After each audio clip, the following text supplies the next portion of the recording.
araw na ito sa pagbibigay sa amin ng buhay, ng kalakasan, ng mga biyaya. Salamat sa pagkakataon kami nagkatipon-tipon. Salamat sa patuloy na pag-iingat sa amin. Nawa Panginoon, sa kabila ng aming mga kahinaan, mga kasalanan, mga pasaway, mga hugot sa buhay, nawa Panginoon ay patuloy mo kaming pagkalooban ng iyong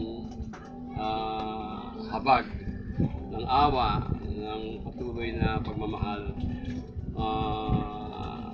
Sa araw na ito, Panginoon, kami po nagpapasalamat sa napakasaga ng mga biyaya na sa aming harapan. Lalong-lalo na aming tinata sa inyo ang pagpapasalamat sa kaarawan ng aming kasama, kapatid, kapamilya, si Jeric, sa kanyang 33rd birthday.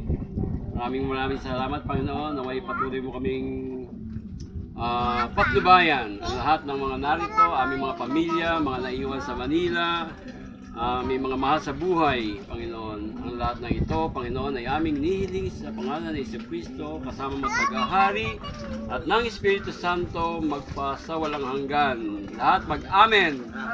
Amen.